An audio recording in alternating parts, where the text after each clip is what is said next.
이어서 오늘 우리에게 주실 하나님의 은혜로운 말씀은 이사야서 9장 6절에서 7절의 말씀입니다. 제가 봉독해 드리도록 하겠습니다. 이는 한 아이가 우리에게 낳고 한 아들을 우리에게 주신 바 되었는데 그의 어깨에는 정사를 메었고 그의 이름은 기묘자라 모사라 전능하신 하나님이라 영존하시는 아버지라 평강의 왕이라 할 것임이라. 그 정사와 평강이 더함이 무궁하며 또 다윗의 왕자와 그의 나라에 군림하여 그 나라를 굳게 세우고 지금 이후로 영원히 정의와 공의로 그것을 보존하실 것이라. 만군의 여호와의 열심히 이를 이루시리라. 아멘. 이제 우리 담임 목사님 나오셔서 여호와의 열심이라는 제목으로 이제 말씀 선포하실 때 큰 은혜와 축복의 시간 되시기를 바랍니다.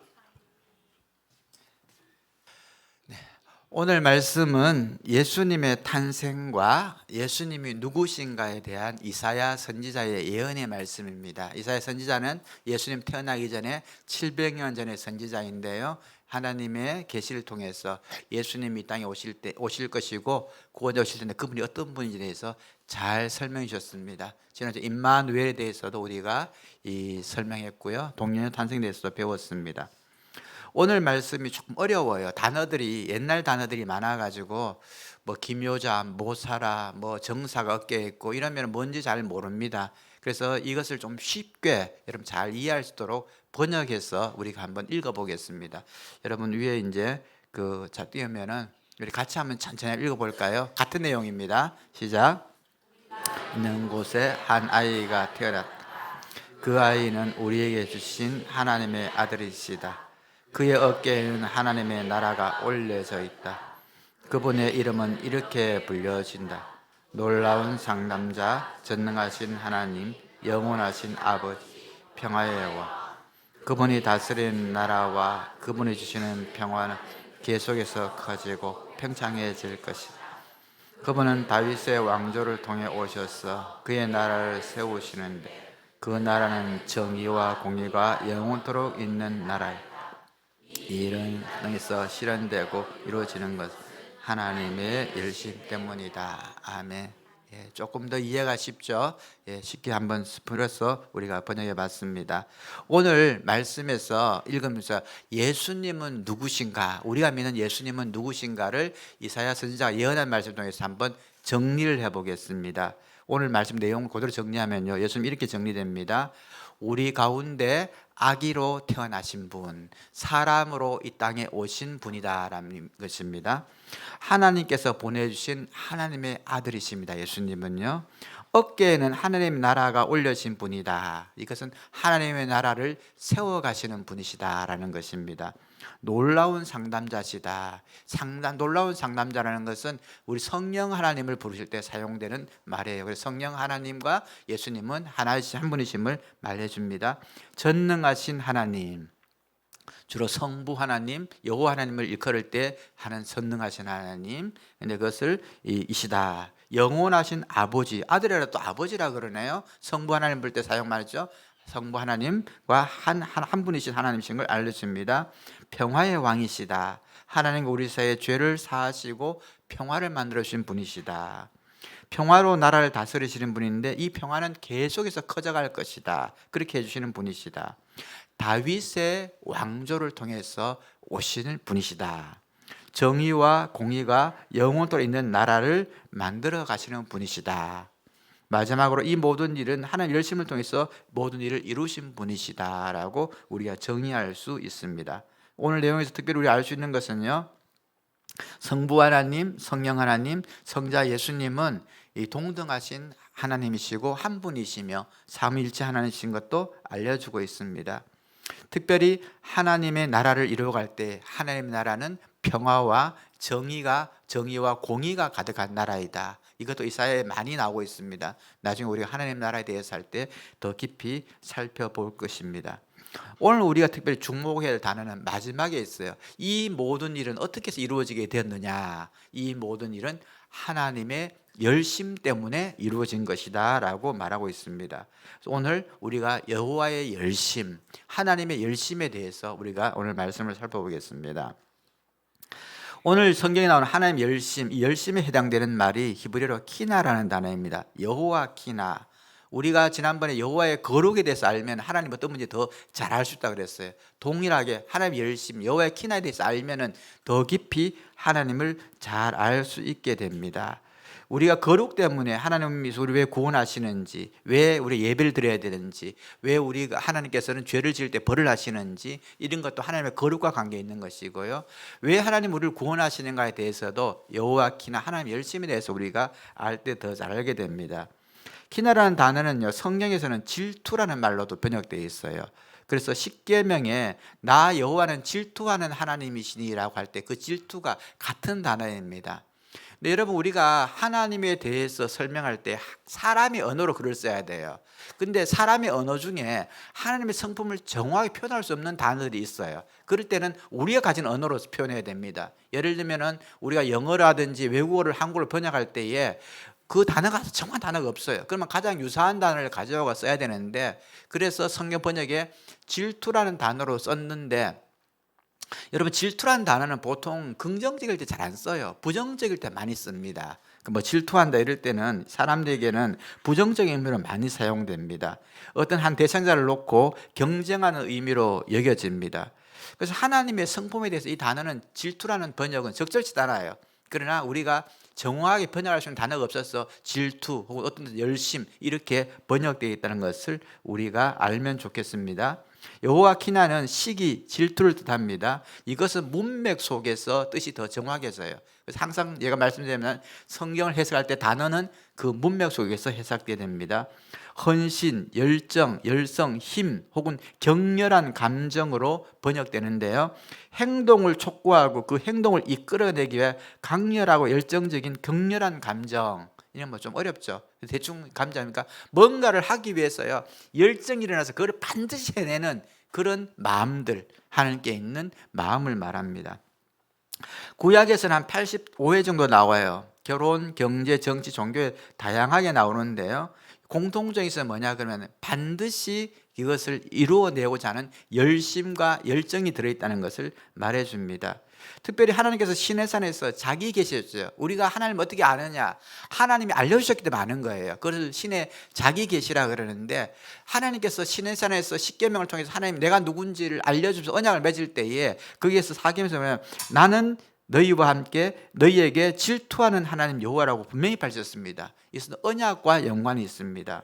여호와 키냐는요, 언약 가운데 사용됩니다. 하나님과 약속해서 너는 이미 하나님의 백성이 되었는데, 하나님의 백성이 된 사람이 하나님을 떠나서 다른 우상을 섬겨, 다른 신을 섬기고 있어. 그럴 때 하나님은 아유 너 떠났구나, 그냥 끝났어, 나하고는 아무 상관없어, 이렇게 두는 분이 아니라 여호와 키냐 하나님 반드시 잡아가 데려와서 다른 신을 섬기지 못하게 하고 나의 백성, 나의 종, 나의 사람으로 있게 만드는 그 열심, 이것이 질투하는 하나님, 여호와의 열심, 여호와 키냐, 이렇게 됩니다. 백성들이 하나님을 떠날 때에 하나님께서 자기 소유이신 백성이 다른 주인을 섬기는 것을 용납하지 않으십니다. 그래서 자기 백성을 찾으시고 자기 백성에게 반드시 찾아내서 나를 섬기도록 만드시는 것, 이것이 여호와 키냐입니다. 그래서 하나님께서는요, 구원 계획을 가지고 이스라엘 백성들을 다스리시고 우리를 만나 주시는데, 우리는 양 같아서 주님을 떠나고 늘 배반해요. 멀리 떠납니다. 하나님을 섬기자 떠나니까 하나님이 잡아와서라도 예수님을 믿게 하려고 하는 거예요. 그때 나타나는 것이 하나님 열심이에요. 그래서 하나님이 백성들이 하나님 너는 나의 백성이야, 나의 가족이야, 나의 형제야, 이게 있어야 되라고 말했는데 자꾸 떠나는 거예요. 떠나고 죄를 짓고 우상과 섬기고 저기가 하나님이야, 여기가 하나님이야. 그러니까 하나님이 잡으러 가는 거죠. 데려오는 거예요. 누구를 보내서? 선지자를 보내서 자 가서 설득해라, 데려와라, 나의 백성이야, 데려와라, 예수 믿게 해라. 계속 이야기해도 말을 안 들어요. 잘 안 돼요. 그러니까 마지막에 하나님이 결단하십니다. 안 되겠다, 내 아들을 보내야 되겠다. 그래서 내 아들을 보내서 저들의 죄에서 내가 구원해야 되겠다.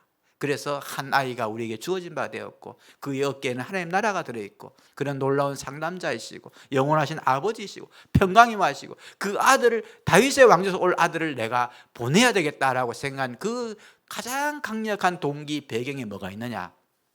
여호와의 열심, 여호와의 키나가 있다는 것이에요.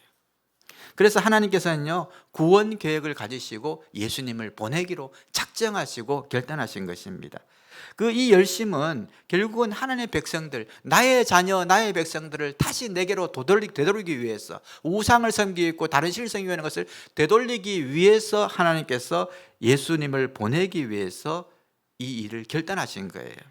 오늘 말씀해 보면요, 한 아기가 우리에게 낳고 한 아들은 우리에게 주신 바 되었는데 그 어깨는 정사를 메었고 하나님 나라가 있고 그 이름은 기묘자라 모사라 전능하신 하나님이라 영존하신 아버지라 평강의 왕이라 할 것이니라 라고 선하신 후에요, 7절에 뭐라고 말합니까? 이 모든 일은 만군의 여호와의 열심을 통해서 이루어졌다. 하나님의 기냐, 여호와의 질투, 하나님께서 내 백성을 반드시 지키시고 내 자녀를 반드시 보호하시고 내 자녀는 내가 반드시 데려와서 내 품에 있게 하겠다는, 구원하겠다는 그 결단과 그 열심, 그 헌신이 오늘 이것을 있게 하겠다는 것입니다. 우리는 하나님의 열심, 하나님의 질투를 반드시 알아야 됩니다. 하나님의 거룩을 알아야만 우리가 어떻게 하나님께 예배해야 되는 거 아는 것처럼요, 하나님의 이 기냐를 알 때에 하나님이 나를 어떻게 대하시는가, 왜 예수님을 보내셨는가를 우리가 알게 됩니다. 여호와의 기냐 하나님은요, 자기 백성이 고통 가운데 있는 것을 절대 그냥 두시는 하나님이 아니라는 것입니다. 그것을 보여줘요. 하나님께서는요, 모든 방법을 동원해서라도 고통 속에 내 백성이 있으면요, 이끌어내셔서 회복시키는 분입니다. 그래서 예수 그리스도를 보내주신 거예요. 예수님께서 오셔서 그렇게 하셨던 것처럼 우리가 부모가 되면 뭐합니까? 부모는 자녀가 원하는 것을 해주려고 최선의 노력을 다해요. 그런데 능력이 안 돼서 못하는 것 뿐이에요. 안 해주는 게 아니라. 그렇지만 우리 하나님, 전능하신 하나님은 우리 자녀에게, 하나님의 백성에게 모든 것을 해주시려고, 특히 고통 가운데 있는 우리에게 그 문제를 해결해 주기 위해서 오시는 겁니다. 우리는 고난 가운데 있을 때는 하나님이 너무 멀리 계시지 않은가라고 생각할 때가 많아요. 정말 나를 버리신 건 아닌가라는, 다 그렇으면 들어요. 그런 생각 들어요. 그런 생각 들어요. 그런데 그렇게 생각하면 안 돼요. 왜? 하나님은요, 반드시 우리를 이끌어 주시는 분이십니다. 출애굽의 백성들을 구원할 때 하나님께서 이렇게 말씀하셨어요. 여호와께서 이르시되 내가 애굽에 있는 내 백성의 고통을 분명히 보고 그들의 감독자로 말미암아 부르짖음을 듣고 그 근심을 알고 내가 내려가서 그들을 애굽의 손에서 건져내고 그들을 그 땅에서 인도하여 아름답고 광대한 땅, 젖과 꿀이 흐르는 땅, 곧 가나안 족속, 헷 족속, 아모리 족속, 브리즈 족속, 히위 족속, 여부 족속에 있는 지방에 데려가려 하노라. 하나님께서 모세에게 하나님의 백성들을 애굽에서 구원해 내실 때 주신 말씀이에요. 말씀이 좀 어렵죠, 길죠. 여기에 하나님께서 말씀하신 동사들만 뽑아서 읽으면 이렇게 됩니다. 고통을 분명히 보았고 부르짖음을 들었고 그 근심을 알고 내가 내려가서 건져내고 데려오려고 하노라. 이렇게 돼 있어요. 오늘 단어에 보면요, 고통을 분명히 보고 부르짖음을 듣고 그 근심을 알고 내려가서 건져내고 데려오노라. 이렇게 돼 있습니다. 하나님께서는요, 고통받는 백성들을 절대 그냥 두지 않습니다. 그래서 예수님을 보내셨고요, 내 백성 내게로 돌아오게 하셨습니다. 동시에요, 지금 이 땅에 살아가는 우리가 어려움에 빠질 때가 있어요. 힘들 때가 있어요. 하나님은 우리 부모가 고통받는 자녀를 절대 그냥 두지 않는 것처럼요, 우리 하나님은 고통 속에 있는 우리를 절대 그냥 두지 않습니다. 이것이 하나님 여호와 기냐, 여호와 열심. 그것 때문에 주께서 독생자 예수 그리스도를 이 땅에 보내셨습니다. 말씀을 정리합니다. 사랑하는 성도 여러분, 우리는 살아가면서 고통 속에 놓일 때가 많아요. 그럴 땐 정말 주님이 계시는가 생각할 때도 있습니다. 오늘 말씀을 기억해야 됩니다. 자기 백성을 구원하기 위해서 우리를 향하신 하나님의 마음 깊이 묵상해야 됩니다. 자기 백성을 죄에서 구원하기 위해서 독생자 예수 그리스도를 보내시고 십자가를 지게 하시고 죄에서 구원하신 그 하나님은 절대 우리를 버리지 않습니다. 힘들 때 기도해야 됩니다. 더 기도하고 간절히 주님을 찾으시면요, 하나님은 우리의 음성을 들으시고 우리의 가장 좋은 길로 인도하시는 하나님이십니다. 이 은혜가 우리 성도의 전생애 가운데 함께 하시길 바랍니다. 함께 기도하겠습니다. 우리 세 가지 기도 드립니다. 고통 속에서 우리를 구원하신 하나님을 더 깊이 경험하게 하옵소서. 부활절을 기점으로 우리의 삶의 모든 부분이 다시금 소성케 되게 하여 주옵소서. 입교와 세례를 받는 우리 오지선, 오준태, 김철수, 배지원 성도에게 하나님 복을 내려 주옵소서. 이 시간 마음을 담아서 함께 기도하겠습니다. 기도드리겠습니다. 사랑해 주님, 감사드립니다. 주님의 부활을 찬양합니다. 우리를 위해 고난받으시고 우리를 위해 부활하신 주님을 찬양합니다. 하나님, 부활절을 기점으로 우리의 모든 것이 다시금 일어나는 은혜의 시간 되게 도와주옵소서. 건강이 회복되는 기점이 되게 하시고, 하나님 아버지 경제가 일어나는 기점이 되게 하시고, 관계가 회복되는 기점이 되게 하시고, 모든 것이 다시 소성되는 기점이 될 수 있도록 복을 내려 주옵소서. 이 시간 주 앞에 귀한 예물 드립니다. 부활절 절기염도 함께 올려드립니다. 성령님 함께하여 주옵시고, 하나님 나라의 참여의 기쁨이 넘치게 하여 주옵시고, 하나님께 드린 자가 어떤 복을 받는지, 주께서 어떻게 책임지시는지, 그들의 자녀들은 어떻게 다루시는지 친히 우리가 산 증인되게 하여 주옵소서. 은혜 찬양으로 주께 나갑니다. 성령님 함께하시고 찬양 가운데 만나주시고 우리에게 특별한 은혜들로 채워 주옵소서. 예수님 이름으로 기도드립니다. 아멘.